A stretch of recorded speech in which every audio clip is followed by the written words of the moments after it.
منا کی وادی کے اندر کائنات کا ایک انوکھا باب رقم ہوتا ہے. یہ بھی امتحان ہے حضرت ابراہیم خلیل اللہ کا. اس خاندان نے قدم قدم پہ امتحان دیے. پہلے اولاد نہیں ہے، یہ صدمہ سہا. پھر اولاد ہوئی تو کہا وادی غیر ذی زرع میں چھوڑا.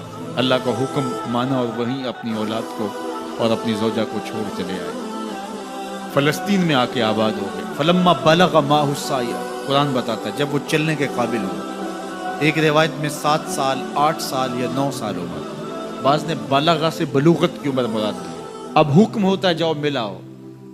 لیکن یار میں جدہ گیا تو وہاں ایک دوست کے ہاں ٹھہرا تو اس گھر کے اندر کھلونوں کی بوریاں تھیں. تو میں نے اس کو کہا کہ آپ یہ کوئی کاروبار کرتے ہیں؟ تو اس کا دوست بھی تھا ساتھ. تو وہ مسکرا کے کہنے لگا کہ یہ کاروبار نہیں کرتا، بڑی دیر کے بعد اللہ نے اس کو بیٹا دیا ہے. تو اب یہ پاکستان جا رہا ہے تو جب بھی بازار جاتا ہے 10-20 کھلونے خرید لاتا ہے. تو یہ کتنی بوریاں کھلونوں کی بھر گئی ہیں تو یہ بک کروائے گا، ایسے تو نہیں اتنے جا سکتے. تو یار اتنے عرصے کے بعد بیٹا ہوا اور باپ ملنے جا رہا ہے تو اس نے کھلونے جمع کیے. لیکن یہ کیسا باپ ہے جس کو حکم ہوتا ہے اتنے طویل عرصے کے بعد بیٹے کو ملنے جا رہے ہو، ایک چھری لے لو، ایک رسی لے لو. یار ان کے نام باقی ہیں تو یوں ہی باقی نہیں ہیں. امتحان کتنے بڑے تھے. کہا جاؤ لیکن ہاتھ میں رسی لے جاؤ، ہاتھ میں چھری لے جاؤ. حضرت خلیل اللہ پہنچتے ہیں، اپنی زوجہ سے ملے اور کہا بیٹے کو تیار کر دو، دوست کی دعوت پہ جانا ہے. مانگ سجا دی جاتی ہے، بیٹے کو نئے کپڑے پہنا دیے جاتے ہیں. اللہ اکبر. بیٹے کو لے کر نکلے. یار بیٹا ان فوان شباب میں ہو، چڑھتی جوانی ہو تو باپ دیکھ کر کے کتنا خوش ہوتا ہے. اور پھر اس کا بیٹا بھی اکلوتا ہو اور بیٹا بھی بڑھاپے کا سہارا ہو، عصائے پیری ہو، رب سے مانگ مانگ کے لیا ہو. اور پھر بیٹا بھی وہ جس کی پیشانی میں محمد کا نور چمک رہا ہے. ایسا بیٹا تو چہرے کی بلائیں لینے کو جی چاہتا ہے. لیکن حضرت خلیل اللہ کے حکم پہ اس بیٹے کو ذبح کرنے کے لیے ہاتھ میں چھری اور رسی دبائے منا کی وادی کی طرف بڑھ رہے ہیں. شیطان نے سمجھا کہ اس سے نازک مرحلہ اس خاندان پہ نہیں آ سکتا. حضرت ہاجرہ کے پاس پہنچا. پتہ ہے شہزادے کدھر گئے ہیں؟ کہا ان کے باپ لے گئے ہیں دوست سے ملاقات کروانے کے لیے. کہا نہیں، وہ ان کو ذبح کرنا چاہتا. کہا سوچ کے بات کر. وہ باپ ہے ذبح کرے گا؟ کبھی باپ بھی بیٹے کو ذبح کرتا ہے اور بے قصور ذبح کرے گا؟ میں جانتی ہوں کتنی آہ سحرگاہی کا نتیجہ ہے وہ بیٹا. اللہ سے کتنی رو رو کے دعائیں مانگی اور وہ فرزند ملا. کہا وہ اللہ کا حکم سمجھتے ہیں. تو حضرت ہاجرہ نے کہا ظالم تو کہیں شیطان تو نہیں؟ اگر رب کا حکم ہے میری گود میں ایک اسماعیل ہے، کاش 1000 اسماعیل ہوتا، راہ خدا میں قربان کر دیتے. اسماعیل علیہ السلام کے پاس شیطان پہنچ رہا. اسماعیل پتہ ہے تیرے باپ تمہیں کدھر لے جا رہے ہیں؟ کہا کہ کدھر؟ کہا کہ وہ ذبح کرنے لے جا رہے ہیں. کہا تم سوچ کے بات کر. ان کی آنکھوں کی چمک نہیں دیکھی؟ میری طرف دیکھتے ہیں تو لگتا ہے کہ ان کی آنکھوں سے شہد ٹپکتا ہے اور وہ مجھے ذبح کر دیں گے. کہا اللہ کا حکم سمجھتے ہیں. کہا اچھا. کہا ہاں. کہا اسماعیل کے وجود میں ایک جان ہے، کاش میرے ایک ایک بال میں جان ہوتی اور راہ خدا میں قربان کر دیتا. ابراہیم علیہ السلام کے پاس شیطان پہنچ کے بولتا ہے ابراہیم اللہ کو راضی کرنے کے اور تھوڑے طریقے ہیں، ضرور بیٹے کو ذبح کرنا ہے. تو وہ بھی کنکر اٹھا کے مارتے ہیں اور شیطان کو راستے سے ہٹا کے منزل کی طرف بڑھتے ہیں. قرآن نے وہ سارا منظر بیان کیا ہے. فلما بلغ معہ السعی، باپ بیٹے کے پاس آیا اور کہا بیٹا میں نے خواب دیکھا ہے کہ میں تجھے ذبح کر رہا ہوں. فانظر ماذا تری، بتا تیری رائے کیا ہے. بیٹے پر سختہ طاری ہو جاتا، آنکھیں پھٹی کی پھٹی رہ جاتی. باپ کیا بول رہا ہے؟ لیکن یہ فیضان نظر تھا یا کہ مکتب کی کرامت تھی. سکھائے کس نے اسماعیل کو آداب فرزند. اللہ اکبر. فرزند ہو تو اسماعیل ذبیح اللہ جیسا. فانظر ماذا تری، بتا تیری رائے کیا ہے. بیٹا خاموشی اختیار کر لیتا. السکوت من الرضا، تو سکوت بھی رضا سے ہے، اس کی خاموشی بھی رضا مانی جاتی. اور جب اس طرح کی سراسیمگی کی کیفیت ہو تو خاموشی ہی رضا ہوتی ہے. بیٹا کہتا ٹھیک ہے آپ ذبح کر لیجئے. یہ بھی امتثال امر ہوتا، لیکن بیٹے نے 2 قدم بھر کے بات کی. بیٹے نے کہا یا ابا تفعل ما تؤمر ستجدنی انشاءاللہ من الصابرین. ابا جان ذبح کیا ہے، جو کرنا ہے کیجئے. یہ نہیں کہا یا ابا تذبح، ہاں ابا جی ذبح کر لیجئے. ذبح کا جواب ذبح سے نہیں دیا، بلکہ کہا یا ابا تفعل، اے ابا جان کیجئے، ما تؤمر، جو بھی حکم ہو. ذبح کیا، جو بھی کرنا ہے کیجئے.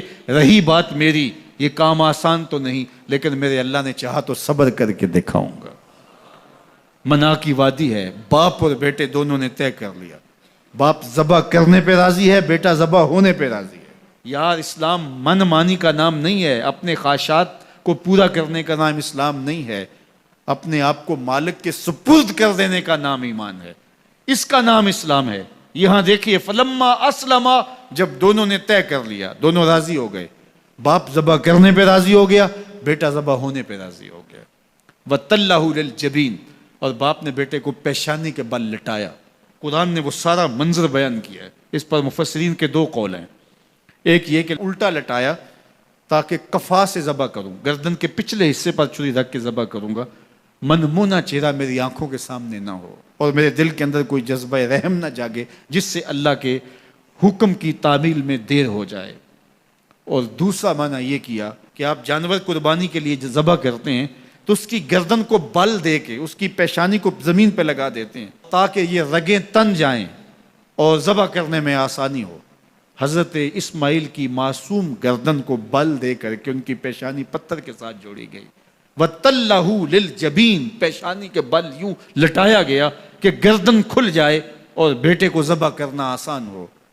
آنکھوں پہ پٹی باندھ لی کہ یہ منظر تو دیکھا نہیں جا سکے گا، اللہ کے حکم کی تعمیل بھی بہر صورت کرنی ہے. سعادت مند بیٹا بولتا ابا جان مجھے رسیوں سے جکڑ لیجئے، کہیں ایسا نہ ہو کہ میں تڑپوں اور اللہ کا حکم پورا کرنے میں آپ کو دیر ہو جائے.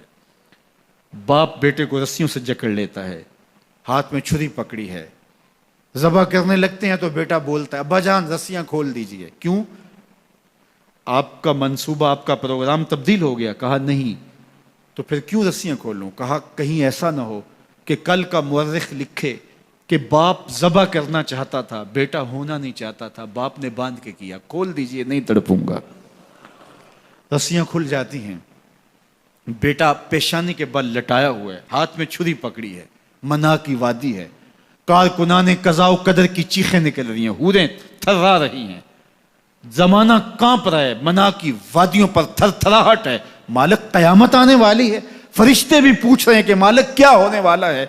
کہا تم کہتے تھے انسان کو پیدا کر رہا ہے، سجدے تو ہم کریں گے، ذرا میرے بندے کی ادا تو دیکھو، ذرا میرے بندے کا انداز محبت تو دیکھو، میری فرما برداری، انقیاد امر اور اطاعت اور امتثال امر کی مثال تو دیکھو، ذرا دیکھو میرا بندہ میرے حکم کی تعمیل کیسے کر رہا ہے. اللہ اکبر. کائنات آنکھیں جھپک رہی ہے، سورج منہ چھپا رہا ہے کہ یہ منظر دیکھا نہیں جا رہا، اور منا کی وادی تھر تھر کانپ رہی ہے کہ ایک بوڑھا باپ ہاتھ میں چھری پکڑے اپنے نونہال فرزند کو ذبح کرنا چاہ رہا ہے. عجیب منظر ہے کائنات کے اندر. حضرت ابراہیم آگے بڑھے، بیٹے کی گردن پہ چھری رکھی اور پوری قوت کے ساتھ چھری کو جنبش دی. اللہ اکبر. لیکن ایک بال بھی نہیں کٹا. پاس پڑے پتھر پر چھری کو مارا. لما تقطع یا سکین، چھری کاٹتی کیوں نہیں؟ تو چھری نے آواز دیا الخلیل یامرنی والجلیل ینہانی، خلیل مجھے کاٹنے کا کہتا ہے، رب جلیل کہتا ہے خبردار ایک بال بھی کاٹا تھا. کہا چھری تیرا کام تو کاٹنا ہوتا ہے. کہا حضرت آگ کا کام بھی تو جلانا تھا، جس نے آگ کو جلانے سے روکا تھا آج اس نے مجھے کاٹنے سے روک دیا.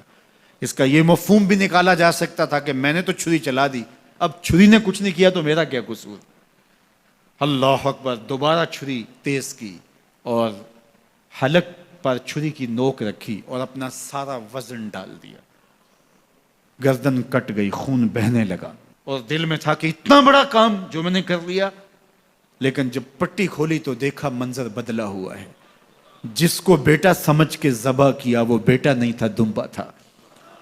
اور جبریل امین پاس کھڑے ہیں اور اسماعیل مسکرا رہے ہیں. بے ساختہ زبان سے نکلا اللہ اکبر. تو حضرت اسماعیل بولے لا الہ الا اللہ واللہ اکبر.